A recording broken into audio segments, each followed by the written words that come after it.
Hello everyone, and welcome to the first video in our December baking series for the Barkman Branch Library. My name is Ashley. I'm the Program and Outreach Coordinator for the Barkman Branch, and along with my cohort Hannah, we've put together a lot of fun baking activities for the month of December for you all. So to start with, we do have a series of videos that are going to be released each week where Hannah and I are going to be trying a recipe and basically giving you a how-to. Since I've never tried either of the recipes that I'm going to be making, it might be more of a how not to, but it'll be fun either way. In addition to the weekly videos, there's also a Facebook group that we've set up on the Barkman Branch Library's Facebook page. And we basically set that up for people to share their favorite holiday recipes, maybe their baking fails. That might be what I'll be posting in there. We'll have to see how these baking videos go.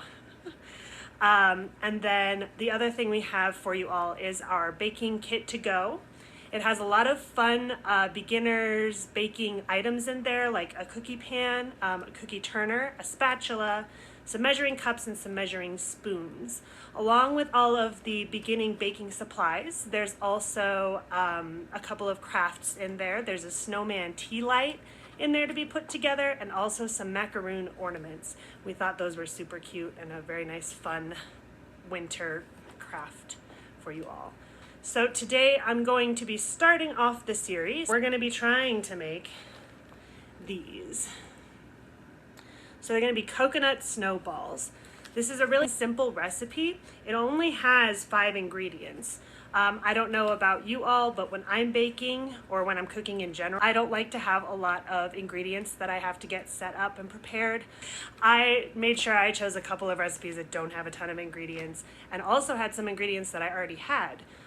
So before we get started, we have to get our ingredients measured out and prepped.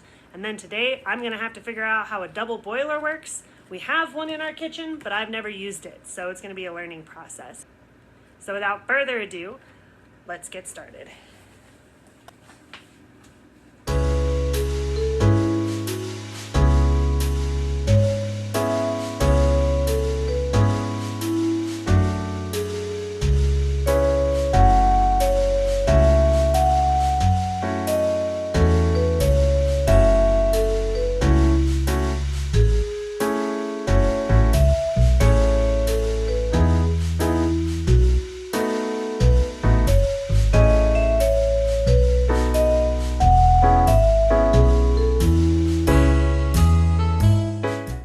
If you picked up a baking kit to go, you already have the cooking booklet, which contains all of the recipes we'll be working with this month. For this, I'm just going to be looking at the book. We always want to make sure we remember to preheat our ovens, and that's the first step. So we're going to preheat our ovens to 375 degrees and get our baking sheets ready. Always double check that there's nothing in the oven already. Once you've melted one thing in the oven, you never melt another one. Now, here we come to the first experiment with this recipe. The original recipe says, line 2 cookie sheets with parchment paper, coat lightly with nonstick spray. I thought I had parchment paper, but it's wax paper, and we don't want to put wax paper in the oven, according to Google. So I'm just gonna oil the 2 pans I have and hope that they don't get completely fried to the pans. And it's really funny, I actually don't have 2 rectangular cookie sheets, so I'm going to be using a rectangular cookie sheet and like our circular pizza pan that we have.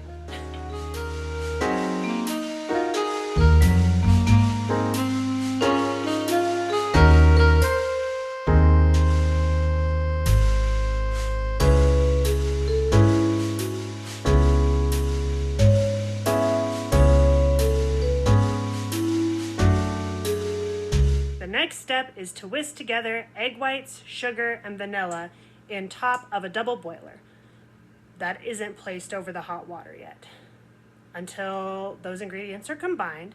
And then you're going to add both types of coconut and fold them until they're completely coated in the mixture you just created. And then we're going to place that over simmering water with the water just touching the bottom. Stir mixture constantly. The sugar will dissolve and the mixture will become glossy and hot to the touch in about 3 minutes. And then we're just going to drop them on the cookie sheets. So just so you all know what kind of double boiler situation I'm working with, I have one of my pots from our kitchen, and then this is the top bit. So the idea is that this very bottom of this sits in the hot water, so you can melt and cook things in here that don't need to be directly on the heat because it'll burn it easily. And so we're gonna put some water in this pot, just so that it's touching the bottom of this one. And then we're gonna heat up this water. I've set my water on the stove so that that's heating up and getting ready for when we wanna put the wet ingredients into our double boiler and put that on top. Now, in order to make sure this doesn't flop around while I'm whisking together my wet ingredients in it, I'm just gonna set it in another pot that doesn't have anything in it, just to keep it a little steady. And I'm gonna grab one of my whisks, so that's ready to go. And then let's look at what we needed to combine once more. Egg whites, sugar, and vanilla. Make sure you turn the heat on for your water. There goes the sugar. For the vanilla, we need 1 teaspoon.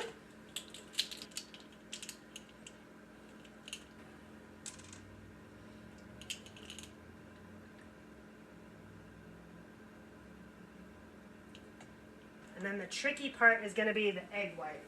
So, if you have trouble getting your yolks out, you could just crack your eggs into the bowl and then like scoop the egg yolk out.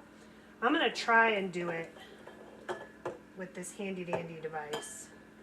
So basically, when you crack your egg, the yolk is supposed to land in this circular part while the egg white drips down into the bowl. So then you don't have to worry about separating them. It kind of does it for you.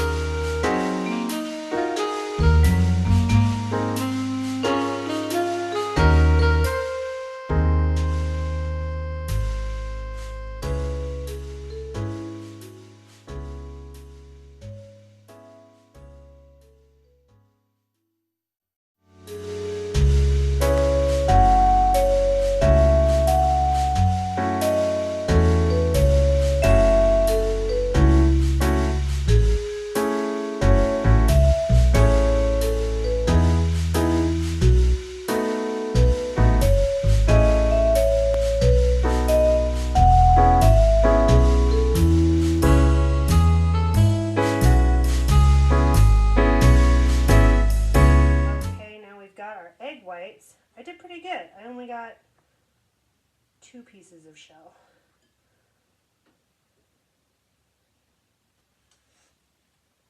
Do a final check for eggshells. I didn't do too bad. And then we're just gonna whisk together the egg whites, the sugar, and the vanilla. Whisk together on top of a double boiler till combined.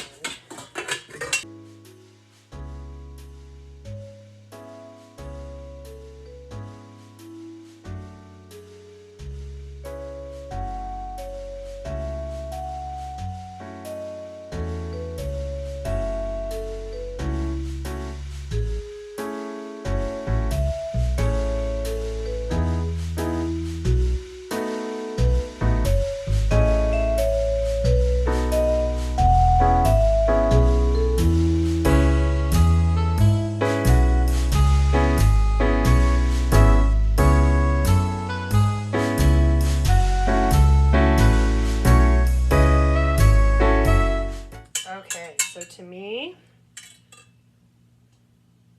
and watch me spill it all over the floor.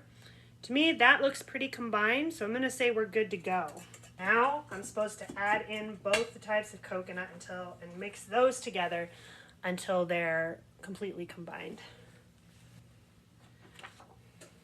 All right, here we go.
we're gonna place this over the simmering water. Okay, now that the water is simmering a little bit, I've turned the heat on it down a little because we don't want it full boiling. It says just simmering. We're gonna put it in. Ooh, makes kind of a scary sound.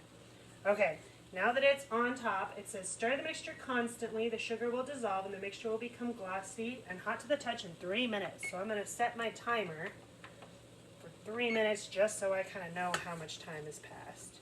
And we're just gonna mix.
Okay, now let's revisit the instructions. It says sugar will dissolve and mixture will become glossy and hot to the touch. I don't know if you can see.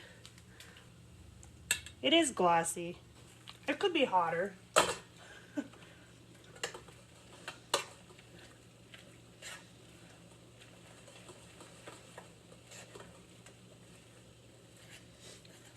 I'm just gonna put it on here a little bit longer to heat it up, but it is glossy.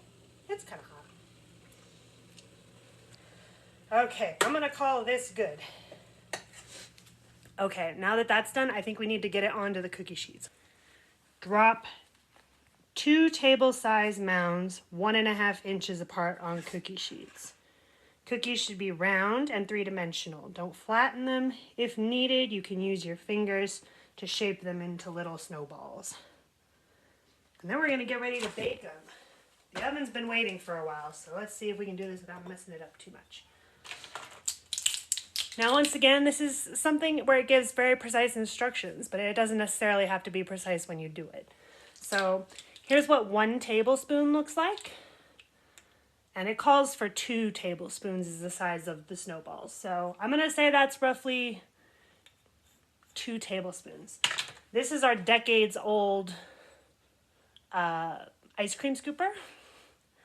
So I'm just going to use that.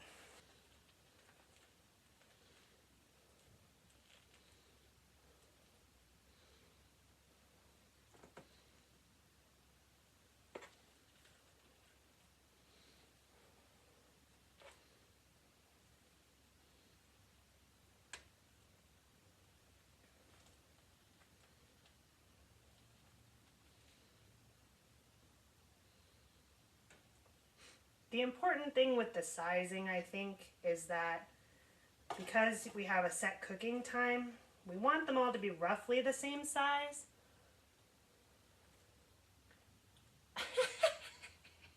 Can you see that one? It's so sad looking. Come on, ice cream scoop, you're not supposed to fail me. And I think the recipe makes roughly 15, so I've definitely probably given them more space than they needed.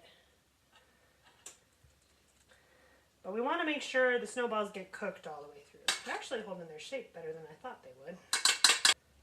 Should be able to get them all on this one. Because these aren't cookies, I feel like they probably won't change their shape too much when we bake them, but that'll be fun to see if it does or not. Cooperate. I'm just going to go back and add to them.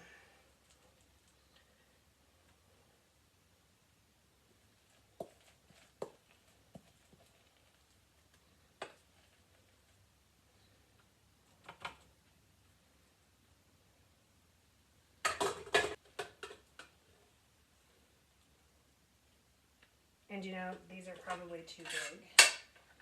That's okay.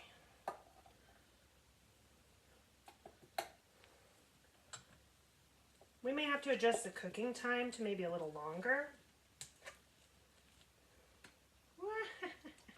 That's why we want to grease the pan.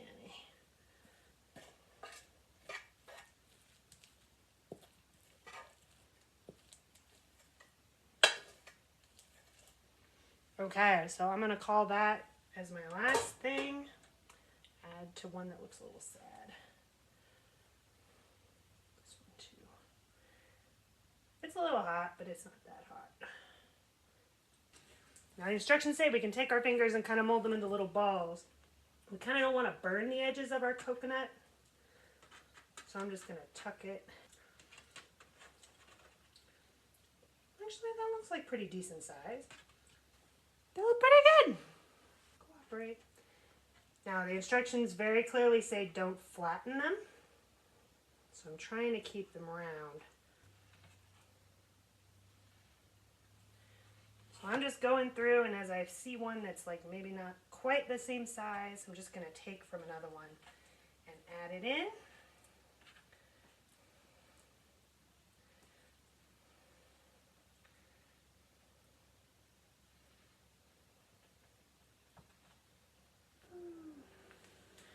So how many did I make? 6, 7, 8, 9, 10, 11?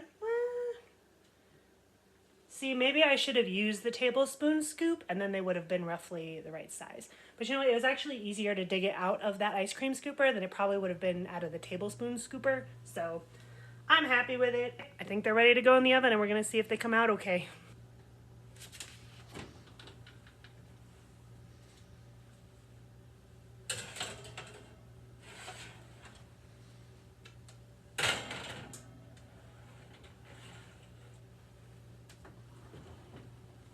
Okay, so I've set my timer for 13 minutes and we're gonna check on them then and see if they're toasty enough to bring out. We wanna make sure they're kind of crunchy on the outside and chewy on the inside. So we'll give them 13 minutes and see how that goes. Okay, the timer's gone off, so I'm gonna pull them out and see what they look like.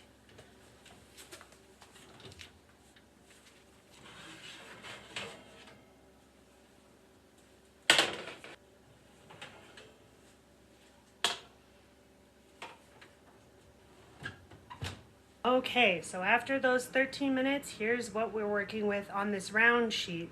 I noticed that the round sheet and this rectangular sheet ended up coming out a little different. These ones definitely are a lot darker. They got a lot more toasted on the edges. So I definitely didn't want to put these back in the oven. They're not very squishy. I think they're going to be nice and chewy on the inside, but I think they're definitely done. And then I could have put these bigger ones back in. But you know, as they're cooling down, they're hardening a little bit. They just might be a little chewier on the inside than the other ones, and that's okay.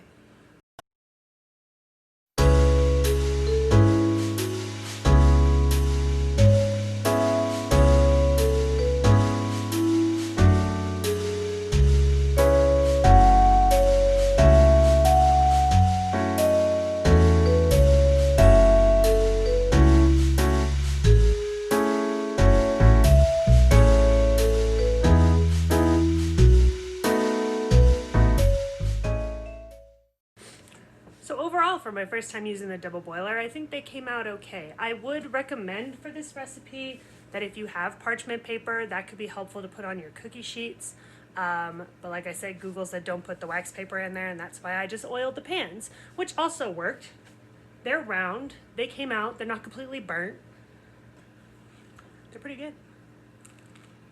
So once you've peeled your snowballs off of your cookie sheets and they've had time to cool, according to the book, so it recommends 4 days at room temperature in an airtight container, which I can definitely do. I'm gonna give these some more time to cool, but thank you for joining me for the first in our December baking series. I know Hannah's got her baking video all ready and set up for you guys. That should be coming out sometime next week, and then I'll see you the week after. We're gonna be making those green holly wreaths. I hope you are having a great December.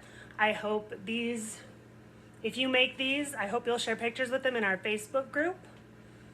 And once again, if you haven't picked up a baking kit to go, those are still available to be picked up from the Barkman branch.